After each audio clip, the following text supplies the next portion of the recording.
All right, we're recording like crazy. Like crazy, my little arrow is dashing across the screen. Arrow? I What don't know what else software to are you call it. using? My trigger, my Oh, I see what you mean. In Audacity. yeah. It is totally an arrow. I never look at Audacity. I like press record and then I minimize immediately. Oh well, I have more going on my screen then, I guess. I've got way more faith in my abilities to actually record that I just press that button and then hope that it works and doesn't fuck up. I have the screen real estate, and I need something to keep me awake. So, So how's it going? all right. I was awoken at about 3 because my bastard smoke alarm decided that it was going to kill its whole battery and then start that awful beeping process they always do when there's no batteries. It couldn't be at noon. It couldn't be at 5. No, it has to be the middle of the night, and it's so annoying. And of course, I don't have the battery to replace it. And of course, there's no stores open, so I can't even go out somewhere at 3 a.m. to get a replacement if I wanted to. The last Did you time at this least happened, have like a ladder to get to it to take the battery out? if you take the battery out, it still keeps beeping. Oh fuck! It's got like, I don't know, it must store some charge so that it can still be as annoying as possible even if you remove the battery. It's like the worst thing ever. The last time this happened, we had just gotten back from a trip, and we got home at like 1 a.m. and it was winter and it was freezing and everything was awful, and the car battery had died, and we had a flat tire, and it was just an awful day. And we finally got home, and the fucking smoke detector was going beep, beep, beep every 10 seconds. There's nothing I could do, and I just couldn't sleep. I remember I ripped the thing off the ceiling and like put it in a box and covered it with like 3 pillows, because even if you remove it from the ceiling, it still keeps beeping. So This time I was like, I'm just gonna go buy a battery. But I haven't been asleep since 3, thanks to that. Nice. Yeah, it's wonderful, I know. So this time I'm just going to go in. I don't even know why I didn't do this last time, but it's a D battery, which I think is the one battery we don't have. So I'm just going to buy like 10 of them. Are these like the big cylindrical ones? Is it D? Sorry, not D. 9 volt. It's a 9 volt battery with the rectangulars. Yeah, those. Nice. Yeah. Can't say I've had the same sleepless woes last night. That's good. Well, I went to bed quite early, so it was looking good. So I mean, I'm not totally like. Actually, I feel okay. I was did your tired kids sleep through that, or what's that? did your kids sleep through it? Everyone else slept through it. I'm really sensitive to noise at night. It doesn't work for me. Like, it woke me up, and no one else even woke up, and then I can't get back to sleep. So Nice. yeah, not really. But how about you? How are things? Pretty good. I ended up watching Birdman last night. Oh, cool.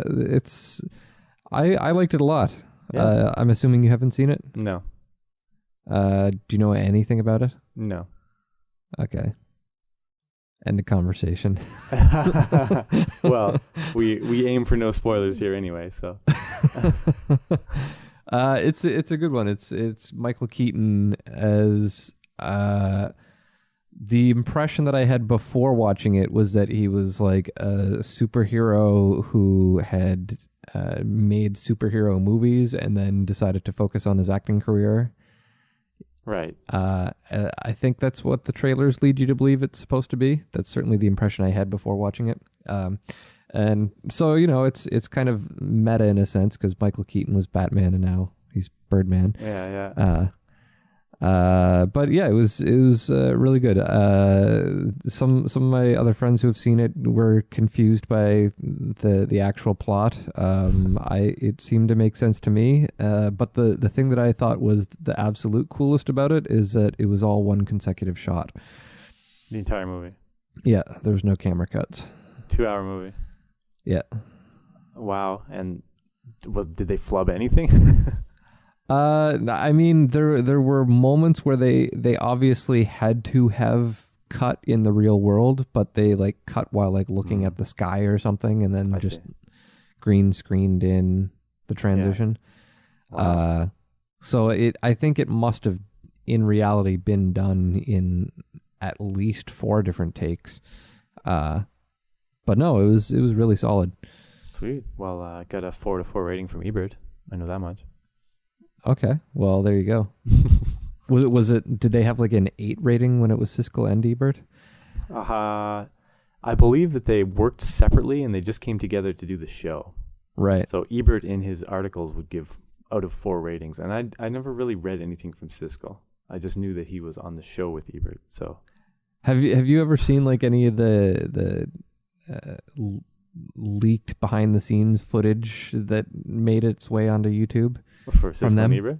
Yeah. Oh, a little bit, and they're like, from what I can tell, they hated each other, kind of jabbing at each other. I've heard that they, I don't know, you really get that impression very strongly, but I've heard that it's kind of, they just had that kind of relationship. But I don't know. From what I've seen, it's pretty nasty. Pretty nasty. It's. I don't know what to think when I'm watching it. It's like, how could they stand working with each other at all? Well, even when you watch the show, sometimes like when they agree, it's kind of like, I don't know. I've sensed some smugness. It's like, oh, really? Okay. When they disagree, it's just like vile. If you've really seen it, especially if it's like a wide disagreement. Watch their Gladiator review. That was good. Siskel was all over it. I don't know that I've ever actually watched any of their stuff. Like really? back when they were on TV, it was just. The idea of paying attention to a film critic was just beyond me. It's like I was happy to just plug Jurassic Park in and watch that 100 times. That's fair. I like talking about film more. It's like I don't actually value, like, if in the end whoever says whatever, right? Like if Ebert gives it 2 stars, whatever. But I mean, just reading like them talking about it, I think it helps build a perspective, I guess, or at least you understand what they think is important, and then you can perhaps incorporate that into your own perspective at least. Yeah. But their show, I don't know. I've just never been a TV person, so I can't say I like watched it regularly. But I mean, I unfortunately was. As a kid, we had cable, and I watched like every episode of whatever sitcom or cartoon was on at the time.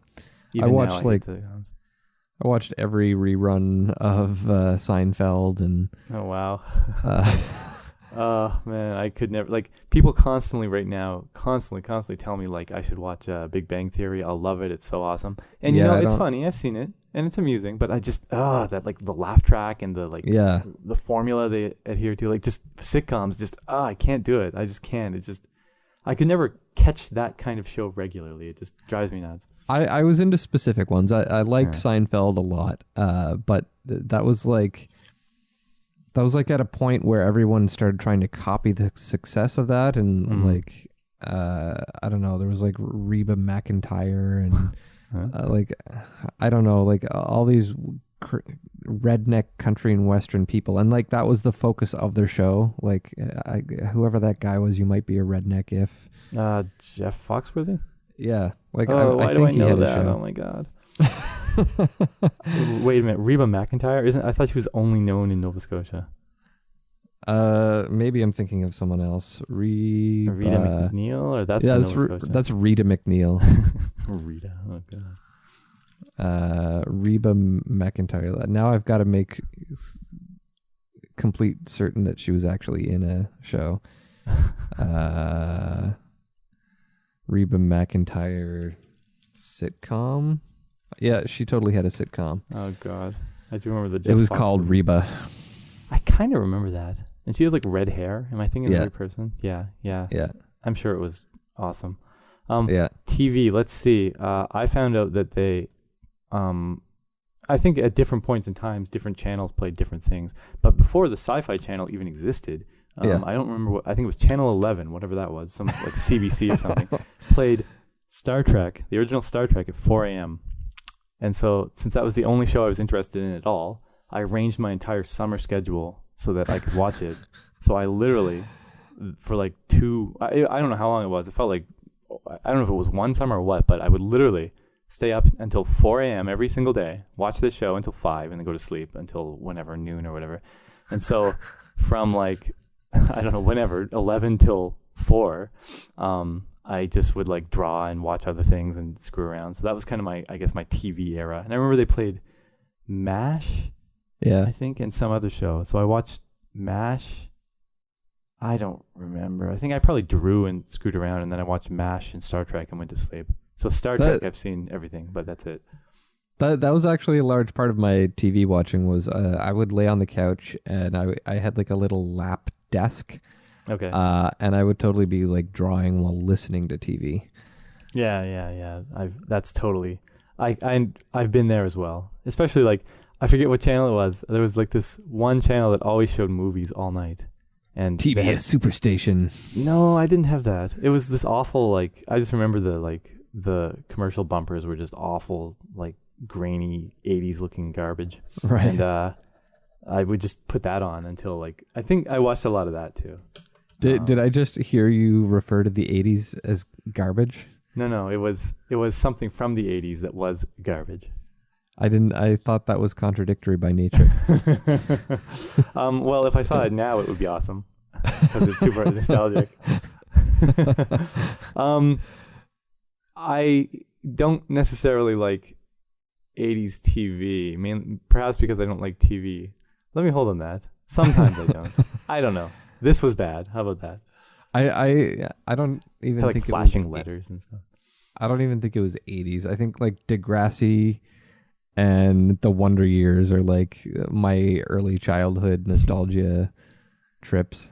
That's funny. You know, it might sound like I'm like me liking the 80s is this thing I just do and it's kind of obnoxious and stuff. But I remember in like the early 90s thinking, why does everything suck now? Everything was so awesome in the 80s. All the movies were so awesome. What's going on? And then this is me as a child. I vividly remember thinking at that point in time, you know, it's really, really good to be alive in like 93 or whatever year it was. Yeah. Because all the 80s have happened. So I can just anytime watch everything. I have to wait for the best movies from 89 to come out because it's only 84. I remember vividly thinking that. And I remember when I was in my extreme youth, it was like it was like I don't remember what it was. Probably Transformers actually being like so sad that the show has ended and this era was over and like sitting in the bathtub and crying about it. I remember that. I literally remember that. And for me, it was like all those good 80s shows, like that era has ended and will never come back. And I was like so upset about it. So nice. That sounds ridiculous. I was like that with music. But I've kind of always had that going on, that like 80s weird, like look back and be nostalgic thing. Anyway. I was like that with music. For me, it was like I'd listen to bands like Extreme, the More Than Words amongst other hits, and they were like doing this amazing guitar 80s rock shit. And then the 90s came and Nuno Bettencourt quit and started doing grunge and painting his fingernails black. And I was like,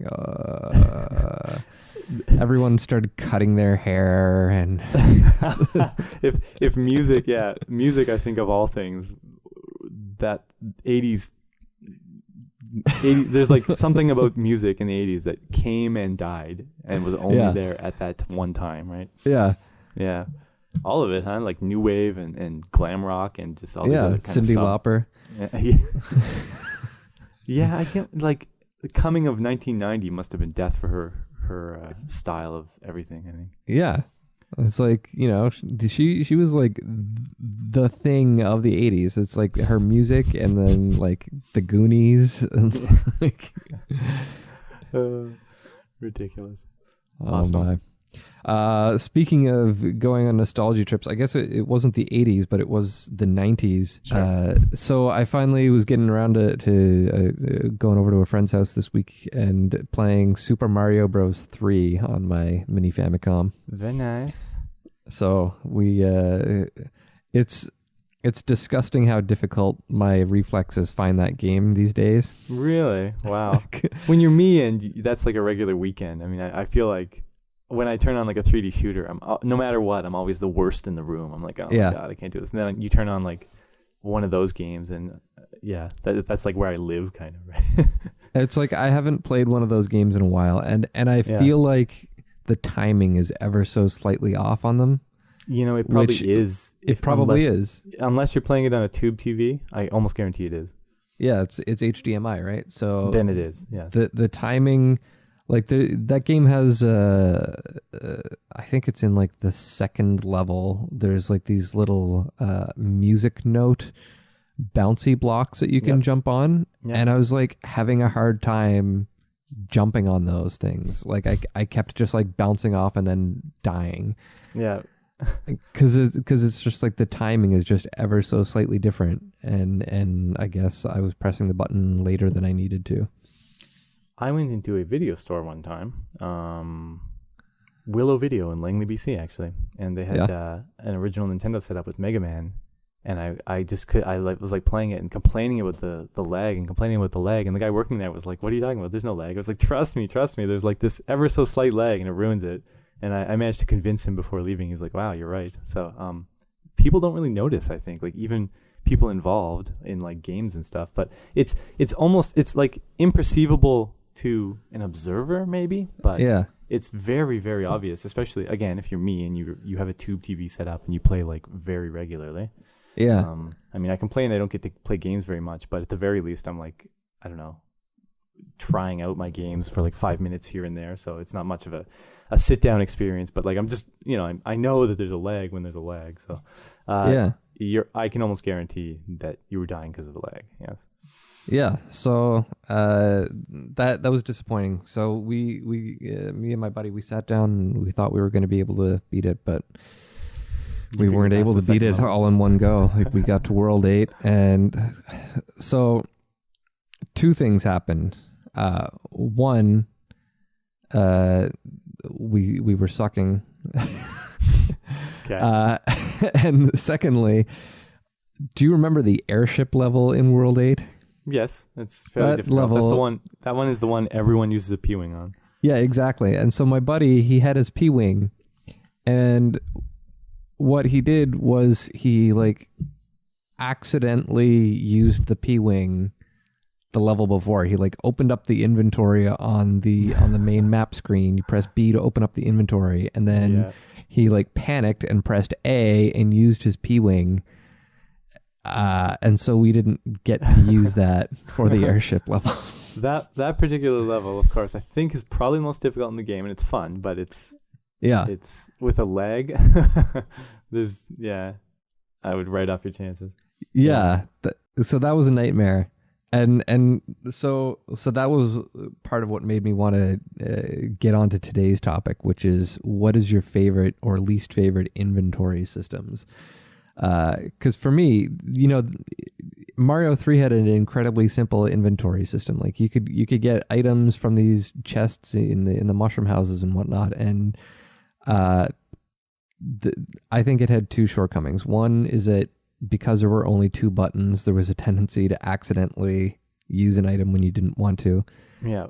And B, the game didn't have any sort of save features. So you had this wonderful feature of you got to beat the game and then you could restart and then your inventory was like completely full of P-wings. But then, you don't get to save your game. So you turn it off and then that's just lost forever until you can't collect loot, so to speak. Yeah.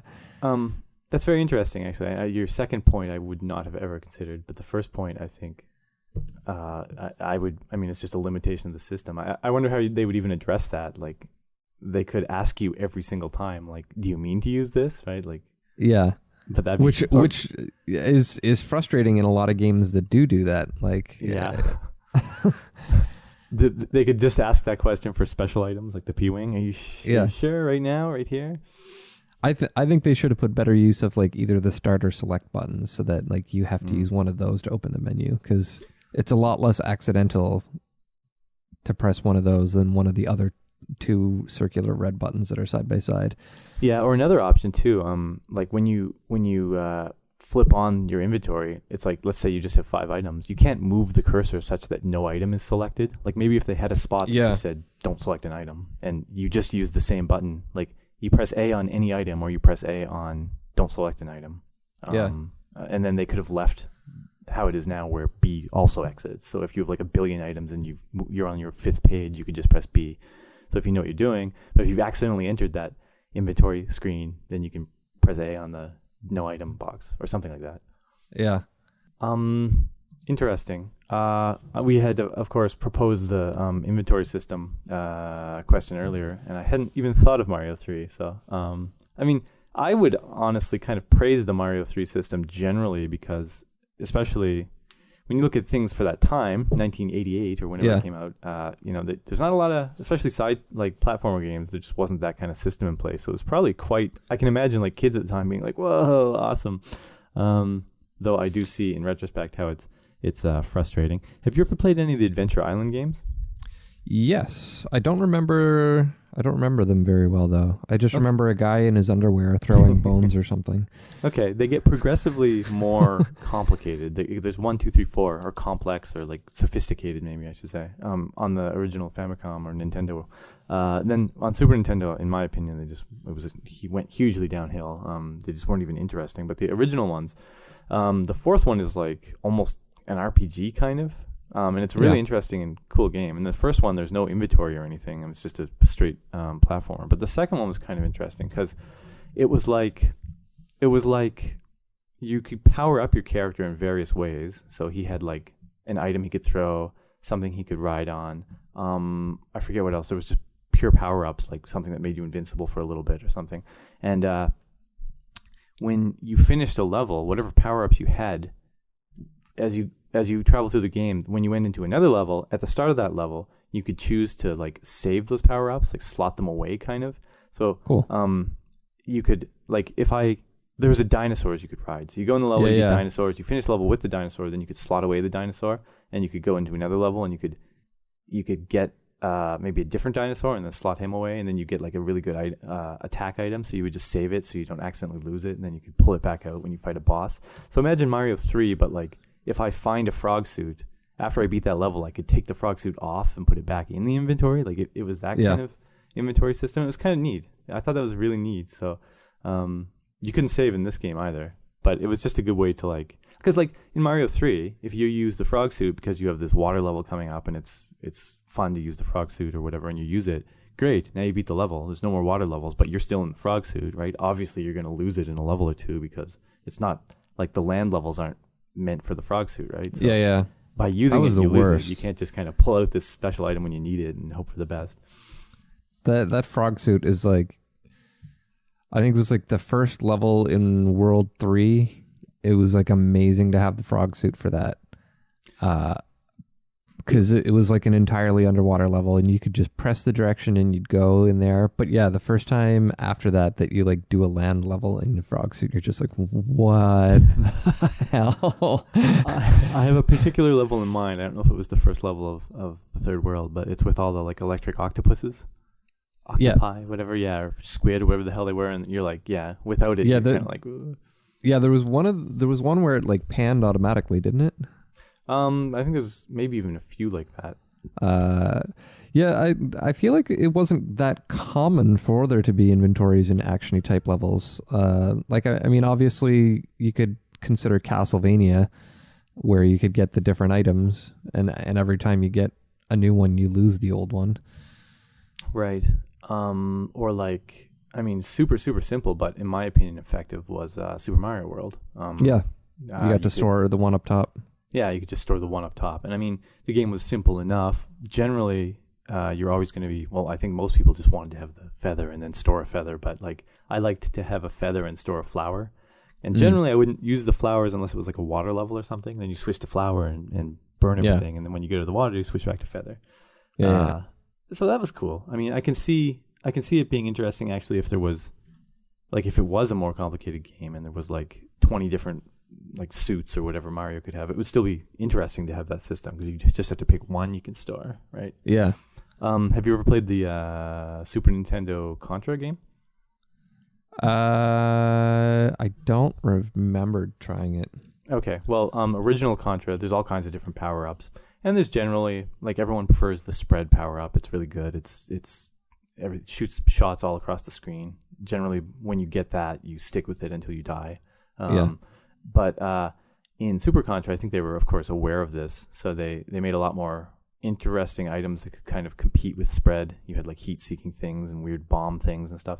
And you actually had 2 slots. And so you could get an item and put it in a slot. It was kind of like Mario World where you had the slot, but then you had 2 up top, and one of them was selected, and the other one was like your backup, I guess. When you died, you lost whatever was selected. So sometimes, like, since it's so easy to die, and since you want to hold on to your good weapons, if there was an area where like it was all about jumping and less about shooting things. And you had a good weapon, you'd switch off onto your less good weapon, then run through it, and even if you died, you'd just lose the less good weapon. But then, of course, I mean, there's certain weapons too that like they really suck, but they're really powerful. So you'd get one and you'd just store it in your backup slot. You'd run through the level with your really good weapon. And then when you get to the boss, you switch to that crappy weapon, laser particularly, that's really powerful, and you just like shoot the boss 5 times and he dies, and then switch back. Yeah. So, simple but effective, I thought, for a platformer inventory system. Yeah, I don't know. I think in retrospect, probably the Mario world is my favorite type of inventory for a platformer game. Like any time in like Ninja Gaiden or Castlevania or whatever where you see these items, I remember always being very hesitant to pick up a new one because it's like, I already have one that I'm happy with. Like, what if this is worse? Like, what if I still need the axe for the boss or something? It's like, exactly. So I definitely liked what in Super Mario World that not only did you get to store the thing, but it was swappable. So like, you use the feather, and then if you had the fire flower, that now goes up to your inventory. Yeah, well, exactly. I mean, imagine you could store an item in Castlevania. Like, I think that would have been really cool, right? You'd probably store that axe and get the new item, and then if it sucks, switch back to the axe, right? Like, yeah, definitely. When it comes to like RPG sorts of inventories, do you have any favorites or things? I did that you actually. hated? I was thinking about it a bit. I mean, I wouldn't say like across the board, like I would always do this in my game. I think depending on the game, there's going to be different inventory systems that work really well. Like I think an example is the Dragon Quest series, like really all of those games. Generally, I wouldn't say I'm a big fan of it, but I don't know what it was. It kind of suited Dragon Quest, I guess, just because, I mean, some games you find tons of loot, some games you barely find anything. Like Dragon Quest wasn't like a go out and collect a million billion items kind of game. So it wasn't a big deal that it was fairly unless it's limited. a tiny medal. Yeah, but I mean, like each character can hold 10 things or whatever, like that kind of design. And then included in those 10 things is the weapon they're carrying and the armor they're wearing and stuff. So it was, I wouldn't call it realistic, but I mean, it kind of, versus games where it's like, you can just carry a bazillion things. It kind of, you were always conscious of that.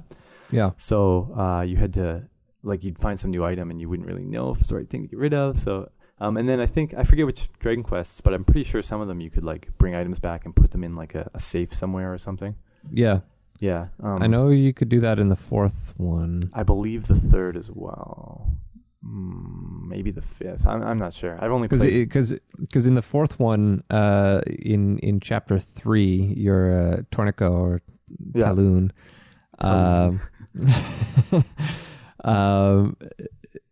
But yeah, you open up a weapon shop with your wife, which I think that was like one of my most mind-blowing favorite things in an RPG up until that point. Like you're now the NPC. Kind of. It's like, you're like running a shop, and it's like, I don't know, that's I guess the first sim-like game that I played in a way. Yeah. 4 was very cool. I very much enjoyed Dragon Quest 4. Very much. I to this day, that's still one of my most favorite games of all time. Yeah. Did you play any of the spin-offs? No. I kind of hated them. He has his own game, right? I think he might have 2 games. And it's like, I don't know. It's not my favorite. That's another topic. It's like a dungeon game, isn't it? Or? It's a dungeon crawler. It's one of those ugly games where the character takes up 2/3 of the screen for some reason. It's just not that enjoyable. Yeah. But yeah, you got to open up a weapon shop with your wife, and then in later chapters, you got to use that as a bank, I believe. Yeah. Yeah.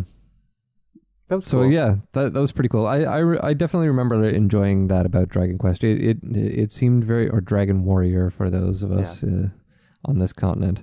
I remember that being pretty cool. The idea that like each character had their own inventory, and like it I don't know, it seemed like it made more sense than Final Fantasy, where you just had a giant bag of holding or whatever. You're carrying like literally 800 things by the end of the game, somehow split amongst however many characters you had. And if like 3 people die, you still carry 800 things. Yeah. So it was interesting because in some ways I really enjoyed that inventory system. Like I was much happier with, say, Final Fantasy IV or 6, their inventory system, where it was this big list and, you know, you could have 255 of a given item. Versus Dragon Warrior, where 2 herbs took up 2 slots. Yeah. I don't that remember. Was frustrating. Yeah, maybe different Dragon Warrior games did it differently. I don't remember, but anyway. Yeah. And then if you compare that to modern games like Skyrim, you know, in Final Fantasy, you have this ordered list where items are on top of each other and side by side as well. So like navigating stuff is a little bit quicker because you can navigate in multiple directions, right? As opposed to just up and down through a list. Yeah. And also the fucking being over-encumbered with items. I hate that in modern games. Like when I collect.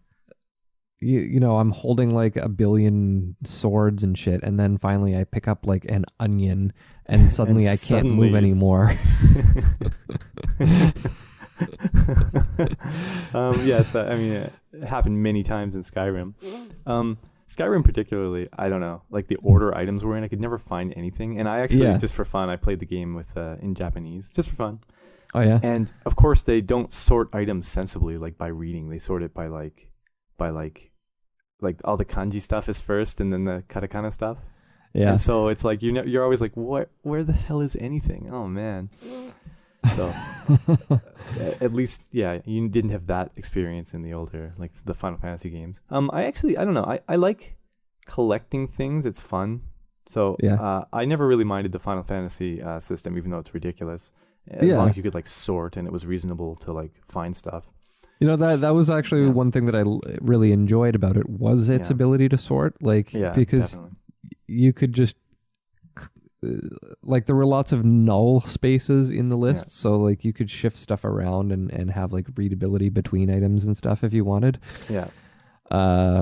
So, I don't know, when it comes to, like, RPGs, I feel like that was kind of the most ideal system. But at the same time, I do like how like Dragon Quest and the Suikoden game that I'm playing right now, I like that you can have individual inventories as well. Yeah, yeah. So Suikoden it's kind of like a mix between, you've got your party inventory. I can't remember if Dragon Quest did that. I can't remember if you had a party inventory. I don't think so. I'm pretty sure you did not. I mean, they made like so many Dragon Quest games. There's like 12 now or whatever. But I've only played the first 7. Yeah. So same. Certainly, they did not do it in those games. I think I'm thinking of Fire Emblem.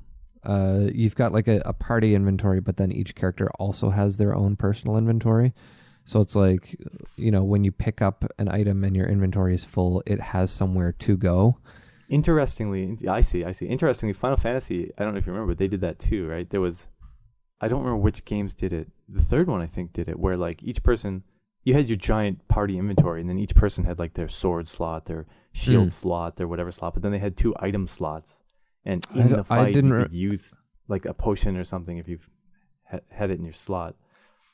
Maybe that was number 2, actually. I don't remember. Because I think in the later games, when you go to use an item, you just pull from your party, your enormous party list. But in maybe the second one, you had to pull from whatever that character was holding. Maybe it was the first one even.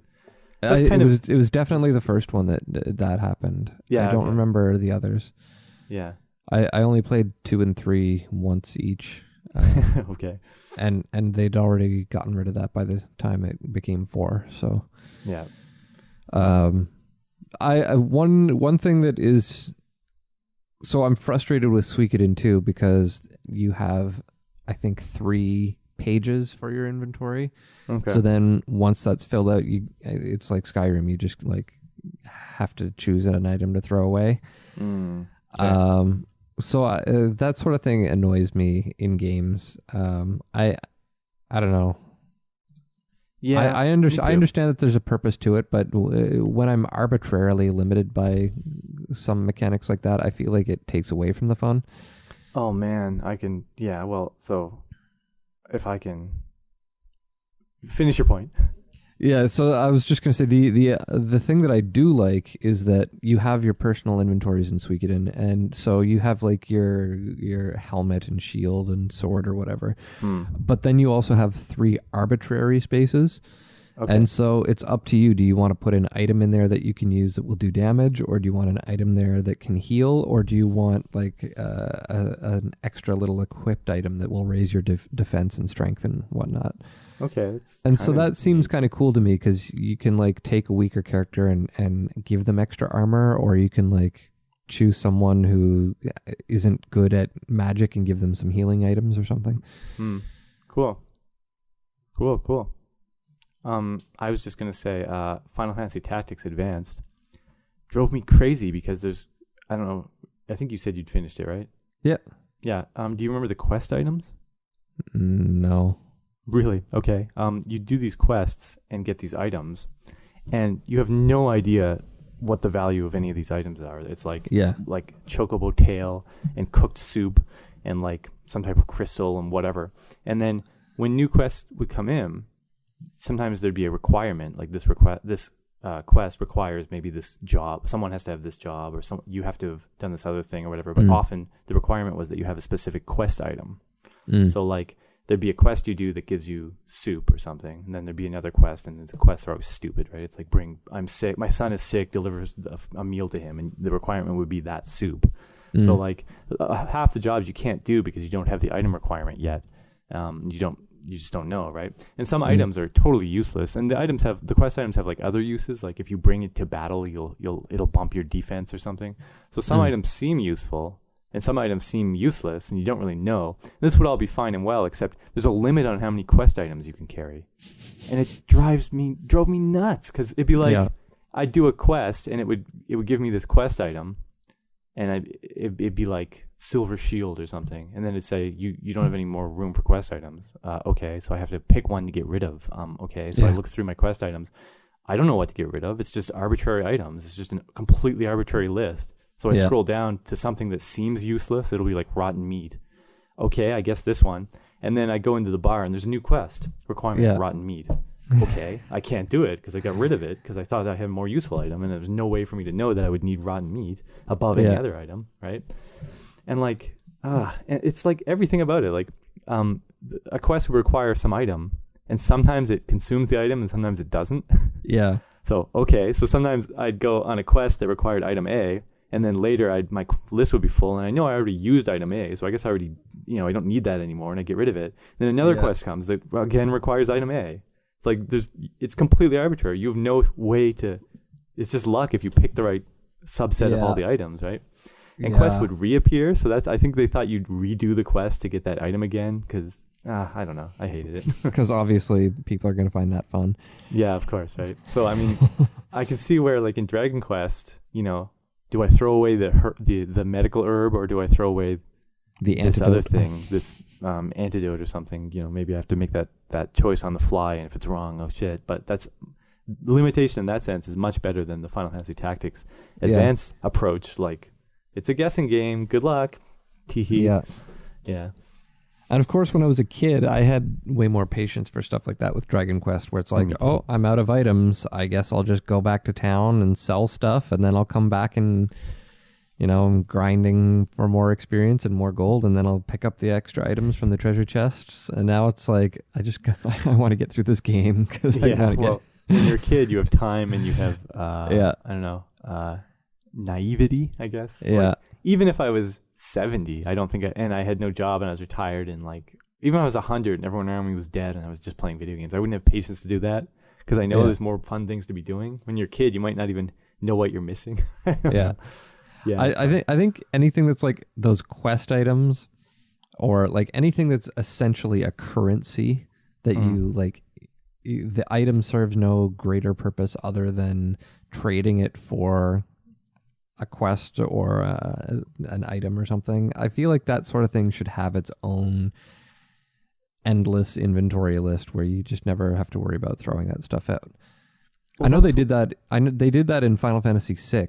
Yeah, they did with like the relics and stuff. Yeah. Well, no, they not relics, because relics were something that you could equip. Literally but they the had quest like items, a quest right? item Yeah. inventory. And Suikoden does that as well. Like I've got like a world map and like a little teleportation device and like, I don't know, some candles or some stupid item that I got in like the very opening. And it's like they sit in their own inventory separate from everything else. Right. So I don't know. I think that makes sense. Well, I think that's where Final Fantasy Tactics Advance was like bizarre to me, where they actually did that, but they limited the list. Yeah. Like actually, I never hit a limit on weapons or armor or anything else. So I don't. It seemed like those lists were endless when they needn't be, because at some point, obviously, like I didn't really sell anything generally, but like at some point you have like 20 different swords, and obviously 10 of them are completely useless, low-level, weak swords that don't really teach you any useful skill. So you could get rid of them. The quest items of everything in the game should have been what was limitless, because you don't know, right? There's just random bits of a giant puzzle you're collecting that you need to move forward. Yeah. And there's no hint what you'll need. Like, it was a pointless limitation to me. It was really bizarre that they put a limit. I don't know. Yeah. Yeah. I had another inventory system I found very interesting. No one's mentioned yet. Have you played, or I know you haven't played it, but have you tried for 5 minutes or anything, say Ultimate 7? No, not yet, no. So Ultimate 7 is interesting. I'm sure it's not the only game to do this, but the way it worked is like weapons have a size, like literally like this weapon is 2x8 or something. Yeah. Or this is shaped like an L or something. And the characters had like a bag that you'd open and you had to put the items in there. Yeah, I haven't played that particular game, but I've played games that have that inventory style. And that's a pretty interesting way of doing it, I think. I think it depends on the game, but I liked it, actually. I thought it was fun. Yeah, I think if you're going to limit how many items someone can hold, I think I like something like that way better than the arbitrary weight system that you have in Skyrim. Weight systems, or even slots. I mean, we talked about Dragon Quest and stuff, but I found this, you can relate very to it visual. As a person. I have this much space. This item's bigger. You know, it's like... And the fun thing in Ultima 7 is like you'd I don't know, you get another character, and so he has his own bag, or he or she, and they have like... maybe like a side, like a strap on their leg that you can put stuff in, or like you'd buy a bigger bag, and then when you open your inventory, you now have more, like the grid is bigger, right? It's like very relatable too. It felt real almost. It was cool. I thought very cool. So I like that. I've definitely played a lot of games like that where you could change the inventory size. But yeah, so there was an Arma mod called DayZ or DayZ, depending on the country you're from. And they had that inventory system where basically you spawn, and I think you're wearing pants, so you have like 2 pockets, so you can stick like 2 items in there. But then you can find like cargo pants, and you can find like a jacket and like a backpack, or you could find like a school kid's backpack versus a military backpack or something. So, and then all the items had like different sizes to them. So, like you said, with the L shapes or whatever, like you got to stick stuff in there. I thought that was a really cool management system. Yeah. I thought it was fun. It's definitely like this is like going into this conversation. I think there's no. I mean, if I was to make like RPGs. All the time, I don't think I'd like stick to one inventory system. Like, I don't think any of these rules over another necessarily. Like, they're all kind of interesting to me. Yeah, I think it's interesting to see how there's different solutions to each thing. Like one game that I played a crap ton of was the Guild Wars franchise. Right. And so they have like bank systems as well. So like, you on yourself can carry X items, and then you can buy like a waist bag or a backpack or whatever, so that you can store more items. And each item in that case is only like a square tile. But then you also have like a a bank chest in towns that you can go to, and you can store like X numbers of items in those. But then again, kind of what we were talking about earlier with if you've got quest items. In this case, it was crafting items. Okay. And then it was like a special crafting chest where you could save all that stuff. So cool. I think it's interesting to see the different techniques that or different solutions to this problem that games have come up with. Yep.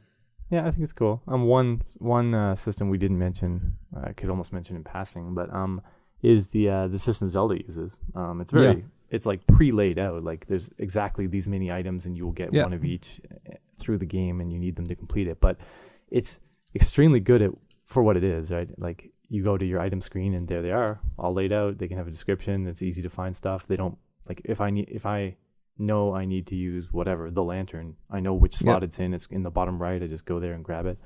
It wouldn't work for Final Fantasy or something probably, but that was effective for that type of game. I think it's really nice, especially if you can manage to have a game where you can list everything out all in one screen. Yeah. I guess that's kind of why I liked the DayZ one, is it's the same way where everything is all laid out in one screen at once. And that's totally what Zelda does. Like, if you remember, we were talking a little while ago about like the Shadowgate games. I hated that inventory system where it's like you've got multiple pages and you have to like go through page by page and like combine items from different pages and stuff. It's like, yeah, I wonder if that was a limitation of... So, like, playing it on Nintendo, you get that feeling. Like, maybe if you played the original, like, Apple version, it was one giant page and you could use the mouse and it wasn't a nightmare. But it was definitely, extremely clunky on the internet. I remember it was... I remember it was kind of clunky. There was a game I loved by Sierra on the computer called Quest for Glory. Yeah. And, you would, like... that was a typing game essentially, like with this a text parser. So you would type like inventory, and then it would open up your screen, and it has the list of everything, and then you like escape out of it, and you'd be like equip sword or like throw dagger or whatever. It's like the old King's Quest games, right? Yeah, it was an interesting way of doing it, because it wasn't just like go into the menu and click on the item. It was like you still had to like use it in a way that made sense. Yeah. It feels like that's such a powerful way to do it. Like there's just an endless list of things you could type, so it just felt so like open, at least to me at the time. And then you just never knew what the fuck to do, right? Yeah. Well, I'll throw one more game out there. I actually very much liked Castlevania 3, which is I really liked that game. Like it's one of my favorites. But anyway, you had 2 characters to choose from. Yeah. And you could switch between characters. And then, of course, each character had their item. So, like, you could kind of accomplish the same thing. Like, if your one character had gotten some item and you want to use it against the boss, but if you die, you could lose it by dying. So you switch to other character and then try and make it kind of thing, right? Yeah. Yeah. Or even, like, kind of actually a little bit similar to the original Teenage Mutant Ninja Turtles game on NES. In that you could switch, like if one character was almost dying, you switch characters or something. But obviously, since each person had their own one item inventory, it was kind of interesting, I thought. Yeah. I guess in Final Fantasy Tactics, it was a shared inventory, wasn't it? Like, I think so. I think like you had like ninjas that could throw items or chemists that could use items. Yeah, it was definitely shared. Okay. And then they just had slots. Yeah. All right. Well, cool. I'd say the only advice that I can say to anyone designing an inventory is don't over-encumber me and don't make me throw out quest items. Yeah, that was mine. Don't limit my quest items, you assholes. Seriously. I've been listening to my smoke detector go beep beep every 10 seconds this whole hour. I haven't heard it at all. You haven't heard it? Well, I hope it doesn't show up on the recording, but my God. It's like Chinese water torture or whatever they call it. All right. On that note. All right. I think that wraps up this episode of the Vagabond Gamecast Inventory Extravaganza. Yeah. All right. Cheers, mate.